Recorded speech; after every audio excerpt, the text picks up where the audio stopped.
नमस्कार दोस्तों, OCN network में आपका स्वागत है। मैं हूं ओमकार चौधरी। पिछले करीब-करीब 48 घंटे से एक तमाशा चल रहा है प्रयागराज में माघ मेले में। 18 जनवरी को मौनी अमावस्या के दिन अलग-अलग जुलूस निकल रहे थे, लोग जा रहे थे स्नान के लिए।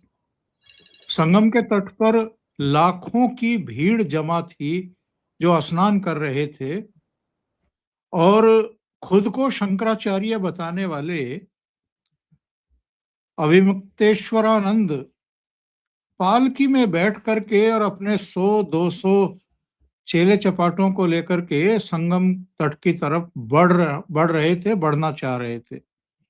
पुलिस ने उनको रोका और ये कहा कि आप यहाँ से पैदल जाइए और 5 लोगों के साथ जाइए, इतना भीड़ भड़क्का लेकर के मत जाइए, अव्यवस्था हो जाएगी। वहां पर धक्का मुक्की हुई। इनके चेले चपाटों ने बैरिकेड तोड़ दिए और उसके बाद हंगामा इतना हुआ कि इनके कुछ शिष्यों को पुलिस ने उठा लिया, पुलिस चौकी लेकर के गए और फिर सुनते हैं कि वहां मरम्मत का काम भी हुआ। और ये कथित शंकराचार्य इतने नाराज हुए कि बिना स्नान किए वहां से वापस हो लिए। ये अपने शिविर में भी नहीं गए, शिविर के बाहर ही इन्होंने धरना प्रदर्शन अनशन वगैरह सब शुरू कर दिया और इंटरव्यू पर इंटरव्यू मीडिया को देने शुरू कर दिए। ताजा डेवलपमेंट ये है कि अखिलेश यादव ने उनको फोन किया। इन्होंने अखिलेश यादव से फोन पर जो बातचीत हो रही है उसके लिए मोबाइल फोन का स्पीकर ऑन कर दिया ताकि जो आसपास खड़े हुए लोग हैं या टेलीविजन चैनल हैं वो उस वार्ता को रिकॉर्ड कर लें। अखिलेश यादव ने, जिनकी पुलिस ने काशी में इनको लठियाया था, उन्होंने इनको फोन करके कहा कि हम आपके साथ हैं। अब मेला प्रशासन ने इनको एक नोटिस इशू किया है और ये पूछा है कि आप अपने नाम के साथ शंकराचार्य क्यों लिख रहे हैं, कैसे लिख रहे हैं, किस अधिकारी के तहत लिख रहे हैं और 24 घंटे में आप ये साबित करिए कि आप शंकराचार्य हैं। तो मेरे साथ जुड़ रहे हैं धीरेन्द्र पुंडीर जी। जोड़ लेते हैं और फिर चर्चा को आगे बढ़ाएंगे। धीरेन्द्र जी, बहुत स्वागत है। नमस्कार। आप शायद म्यूट हैं जी। तो धीरेन्द्र जी ये बताइए कि ये पूरा विवाद है क्या, एक्चुअल में क्या विवाद है? और हमने महाकुंभ के मौके पर भी देखा था, इनके बहुत आपत्तिजनक बयान उस समय भी आए थे, भगदड़ को लेकर के भी, तमाम दूसरी चीजों को लेकर के भी। अगर कोई सबसे ज्यादा वोकल था तो वो यही थे। ये तो हम जानते हैं कि जिस पीठ का ये नेतृत्व करने का दावा कर रहे हैं उसके जो पीठाधीश्वर थे स्वरूपानंद सरस्वती, वो पूरी तरीके से कांग्रेसी शंकराचार्य माने जाते थे। पर ये किसके शंकराचार्य हैं? दरअसल सर नमस्कार आपको और तमाम दर्शकों को मेरी ओर से बहुत बहुत नमस्कार। दरअसल बड़ा इंटरेस्टिंग सा मामला ये है कि धर्म को हम लोग सनातन धर्म के लिए सनातन धर्मी हमेशा भगवान आदि गुरु शंकराचार्य को हम लोग भगवान भी मानते हैं, हम तो ये भी मानते हैं। और एक ऐसे धर्माचार्य जिन्होंने जब सनातन की नींव हिल गई थी, जब पूरी तरह से इस देश से सनातन का लोप हो रहा था, उन्होंने एक अद्भुत यात्रा की। जो चूंकि हम लोगों ने वामपंथियों के सहारे चल के घुटने टेक कर अपना इतिहास लिखा है, वरना तो वो पूरी दुनिया में लिखे जाने वाली यात्रा थी कि 32 साल की महज आयु में किस तरह से कालडी से शुरू होके केदारनाथ तक अद्भुत यात्रा है। और उन्होंने आज हमको ये उन्हीं का दिया हुआ हम लोग वरदान है कि आज हम लोग ओंकार चौधरी या धीरेन्द्र पुंडीर या इन सब के साथ इस सनातन की यात्रा के एक छोटे से हिस्से में हम लोग शामिल होते हैं। लेकिन वहां कोई उनके नाम से, उनके नाम की पदवी को विभूषित करने की कोशिश करने वाला शख्स इस तरह से सनातन द्रोही हो, ये बड़ा अद्भुत है। मतलब आपको ये एक यात्रा की सोचिए कि ये कैसी यात्रा है, क्योंकि ये शख्स मतलब मुझे माफ करना, क्योंकि सनातन का होने के बावजूद और सम्मान करने के बावजूद मैं इस तरह के शब्द इस्तेमाल कर रहा हूँ। वो इसलिए कर रहा हूँ क्योंकि लगातार मैंने शायद ही बहुत कम लोगों ने ओंकार सर ये पढ़ा होगा। मैं दर्शकों के लिए भी दिखा देता हूँ। मुझे 1 मिनट, मेरी इसको अभद्रता ना माना जाए कि मैं 1 मिनट खड़ा हो रहा हूँ। जी। ये 10 पार्ट में है। ये भगवान आदि गुरु शंकराचार्य की 1-2 नहीं, ये 10वां हिस्सा है। इस तरह के 10 हैं और उन्होंने क्या किया है वो सब दिखता है। तो इसीलिए जब मैं उनको देखने के बाद, इसीलिए इस शख्स को कह रहा हूं कि ये शंकराचार्य होने के लायक कभी भी नहीं हो सकता। ये भगवान है शंकराचार्य आदि गुरु के सनातन के उसमें, क्योंकि विघ्नाचार्य है ये। आप सोचिए कि आप कर क्या रहे हो, करोड़ों लोग जमा है वहां और इतिहास रहा है वहां हर समय मरने का, लोगों के इस भीड़ में कुचलने का, और वो लोग, और इसकी वजह से लोगों ने कुंभ में जाना बंद कर दिया था। याद होगा आपको, क्योंकि प्रशासन तो थे ही नहीं ना, उनको कोई लेना देना ही नहीं था। उनके लिए तो ये नंगों मदारियों का, जमूरों का, इन सब का एक जमावड़ा होता था जहां गांव वाले आगे खिचड़ी लेके निकल लिए और वो इन जैसे लोगों को पैसा फेंक के आते थे। ये गाड़ियों से चलते हैं। वो शख्स ये कह रहा है कि मैं उतर के नहीं जाऊंगा, जबकि निश्चलानंद सरस्वती जो गोवर्धन पीठ के हैं, मैं उनको बहुत वो नहीं करता, मैं उनको भी नहीं कहता हूं, क्योंकि वो जिस तरह के भयानक घटिया जातिवादी बयान देते हैं, वो मुझे नहीं लगता कि वो कोई शंकराचार्य से उनका रिश्ता होगा या जो भी है। लेकिन मैं माफी मांगते हुए कहता हूं तमाम सनातन धर्मियों को जो उनको मानते हैं, मैं उनकी आस्था को कोई ठेस नहीं पहुंचा रहा हूं, ये मेरी व्यक्तिगत आस्था है। आप ये सोचिए, वो भी उतर के पैदल जा रहे हैं, दर्शन करके आ रहे हैं, जबकि उनकी कोई पीठ पर विवाद नहीं है। ये ज्योतिष पीठ यानी ज्योतिर्मठ का जो बद्रीनाथ में जिसका केंद्र वो है, ये उस पीठ के एक वसीयत से, जिस वसीयत को चैलेंज किया हुआ है कोर्ट में, ये उनके स्वेदानंद जो उनके पीएस थे उनके बनाए गए हैं। उससे पहले स्वरूपानंद जब 1989 या 88 में बने थे, एग्जैक्ट मैंने अभी मैं उसको नहीं निकाल, वो अगर आप कहेंगे तो मैं उसको भी बता दूंगा दर्शकों को। वो जो है उस वक्त वो वहां बने हुए थे और इनकी नियुक्ति 2022 में सिर्फ उससे हुई है। मतलब 8 इनकी जो, अप्रैल 8 अप्रैल 1989 को हाँ, स्वरूपानंद सरस्वती ने खुद को उत्तराधिकारी घोषित कर दिया था। उन्होंने जिनका उत्तराधिकारी घोषित किया था उस पे केस आ गया था, क्योंकि हाँ। वासुदेवानंद बना स्वरूपानंद से है, झूठी वसीयत को ये कह के केस किया गया था। इसीलिए मैं उसको मैं ये कह रहा था बहुत बड़ा होगा, लेकिन मैं जनरल बता रहा था कि ये किस तरह से वो केस, भाई आप धर्म गुरु हैं, आप विवादों से मुक्त होने चाहिए, लेकिन आप तो शंकराचार्य की उस पर बैठते हैं, आपका पर तो कोई विवाद होना ही नहीं चाहिए। लेकिन पिछले कुछ वर्षों से हिंदू धर्म, सनातन धर्म के लिए जो लोगों के अंदर एक खास तौर से जो पढ़ा लिखा था, एलीट था, उसको दरअसल वो भी, चूंकि पढ़ाई लिखाई एक तो वामपंथी उससे हो रही है और एक दूसरा उसको ऐसा दिखने लगे, तो नैसर्गिक बात है कि लोग हटने लगे थे इन लोगों की वजह से। मैं तो बल्कि अब ये जाके कहने लगे कि मैं जाऊंगा साहब, और कह रहे इसके साथ ही जाऊंगा अपनी पालकी के। अरे भाई आप हैं कौन, जिसके साथ आप कर रहे हैं, जो जनता है जिसकी वजह से आप शंकराचार्य हो, आपको कोई ऐसा तो है नहीं कि चिट्ठी लिख के आई थी आपके ऊपर, आपने भगवान की हमको दिखा दी और हम मान लें। आप हमारी आस्थाओं की वजह से हो, आप किसी और वजह से नहीं होगा आपका बहुत सारा, क्योंकि उस पीठ पर बैठे हो और उस पीठ को हिंदुत्व के लोग या सनातन के लोग इसलिए मानते हैं कि भगवान आदि गुरु शंकराचार्य जी ने उसको स्थापित किया था, इसलिए हम उसको मानते हैं। वरना तुम कौन सा टेस्ट दे के आगे क्या यूपीएससी का।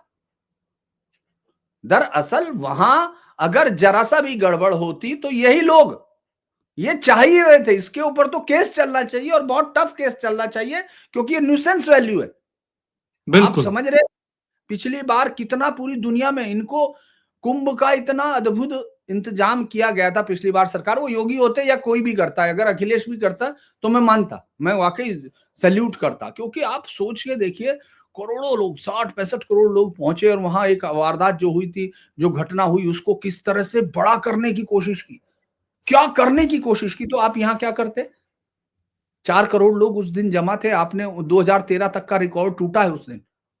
इतने पुराने रिकॉर्ड टूट रहे, और तुम जिद, क्योंकि तुम चाहते थे, तुम स्नान करना नहीं चाहते थे, तुमको सुर्खियों में रहना है, क्योंकि कोर्ट ने तुम पे बैन लगाया हुआ है। 2022 सब जुडिस मैटर, उसने कहा कि तुम्हारा पट्टाभिषेक नहीं हुआ है।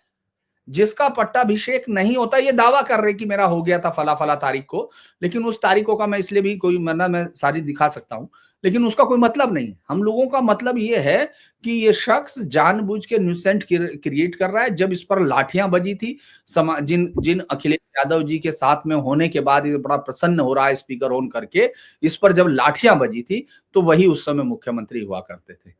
और बिल्कुल। इनकी, इस देश की जनता ने, चाहे सनातन के हम लोग हो या कोई भी हो, सब लोगों ने एक मत से निंदा की थी।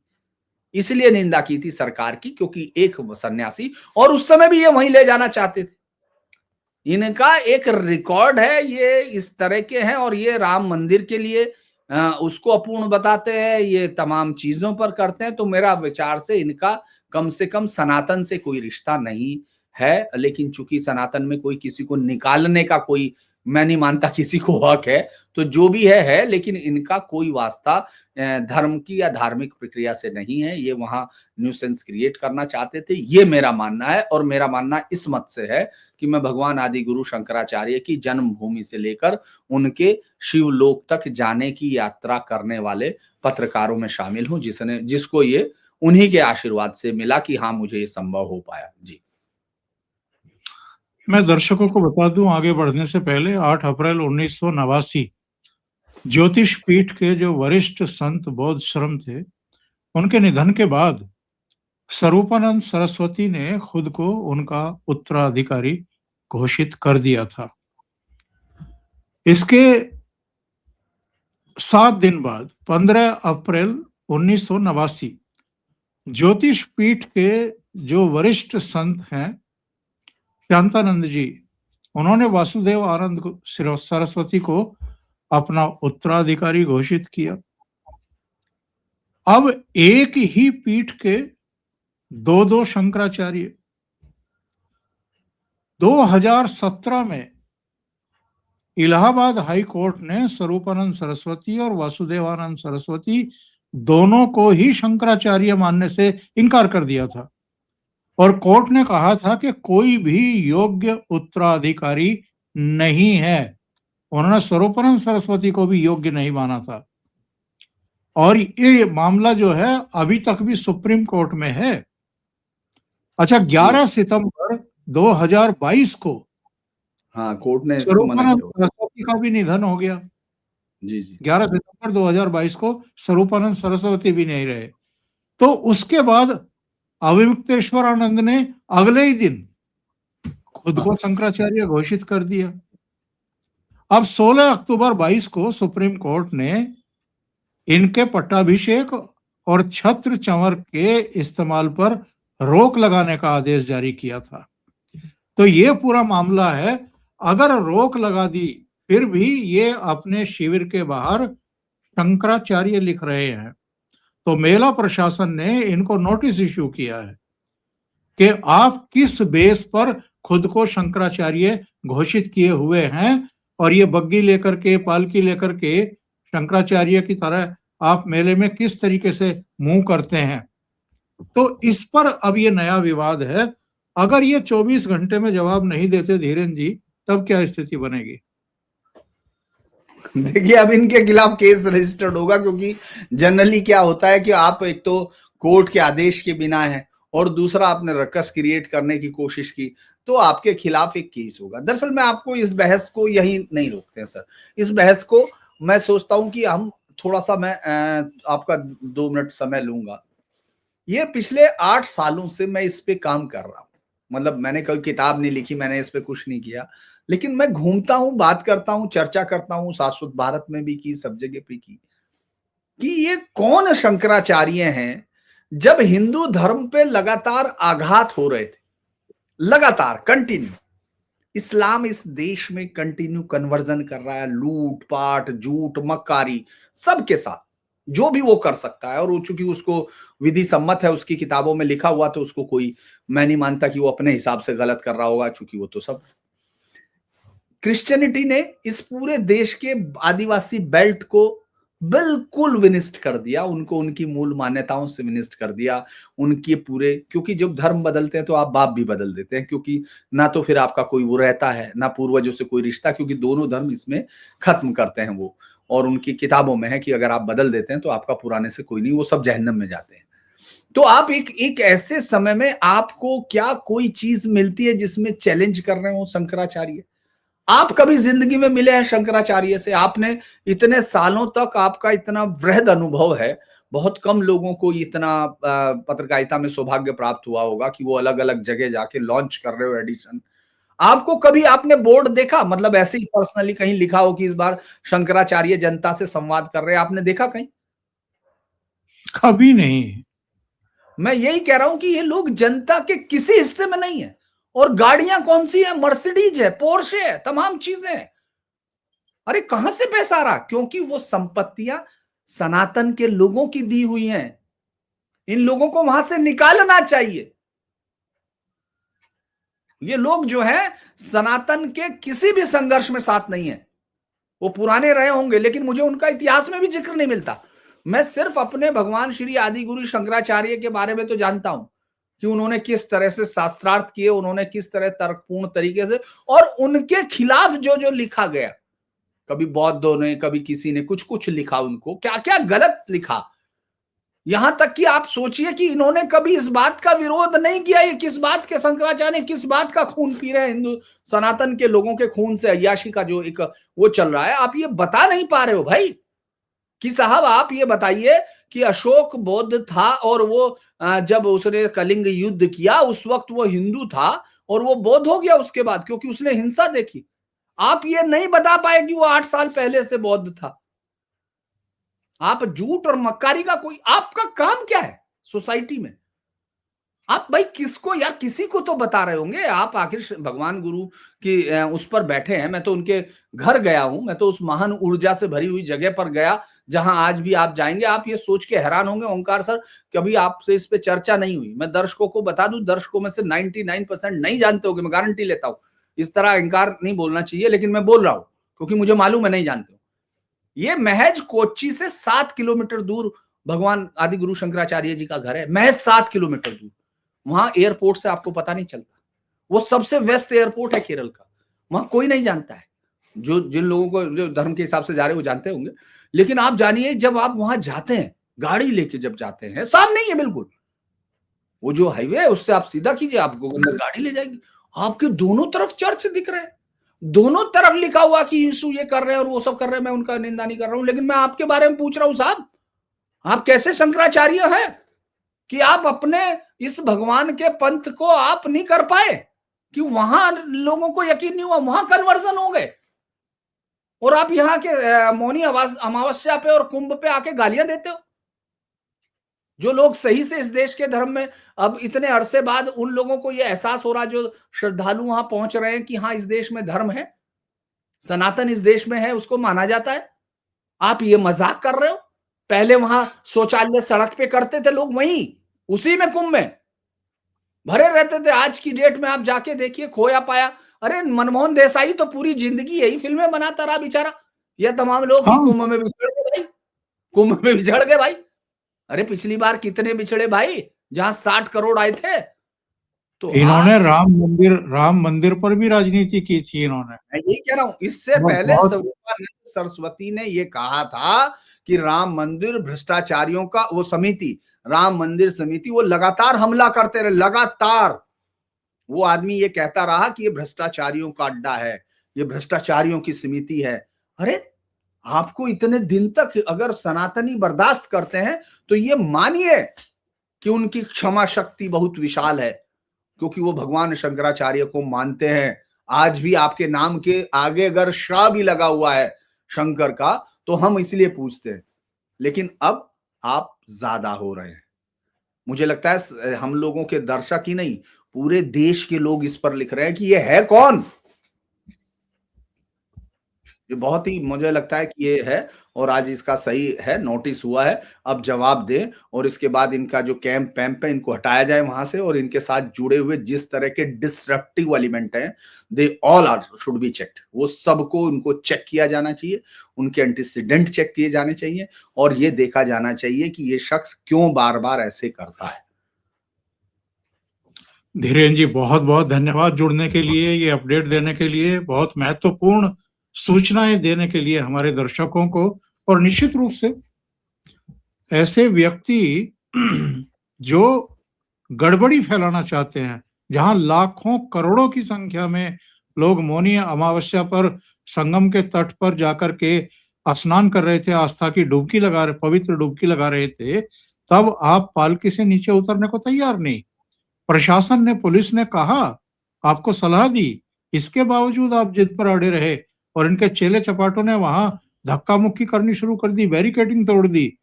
तो इसके बाद फिर इलाज क्या है ऐसे लोगों का? फिर तो पूछ ही लिया जाए, हू आर यू? कौन है भई आप? क्यों इस तरह का आप मेला प्रशासन को भी और सरकार को भी बदनाम करने की कोशिश कर रहे हैं? और इच्छा क्या है आपकी? चाहते क्या हैं? भगदड़ मचे, लोग मरें। तो मुझे लगता है कि बिल्कुल सही स्टेप, और मैं तो कहूँगा कि योगी सरकार ने ये स्टेप उठाया है। मेला प्रशासन कोई भी नोटिस इश्यू करता है, तो बिना ऊपर के दिशा निर्देश पर नहीं करेगा। बहुत-बहुत धन्यवाद आपका धीरेन जी जुड़ने के लिए, और दर्शकों का भी बहुत धन्यवाद। दर्शकों से निवेदन भी है, आपको अगर ये चर्चा अच्छी लगी है, लाइक का बटन ज़रूर दबा दें। इसके अलावा इस वीडियो को शेयर भी करें। चैनल अभी तक सब्सक्राइब नहीं किया है, तो सब्सक्राइब ज़रूर कर लें। धीरेन्द्र पुंडीर जी का चैनल 1 लाख के बहुत करीब है।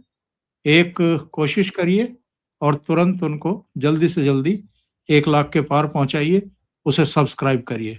बहुत-बहुत धन्यवाद। नमस्कार।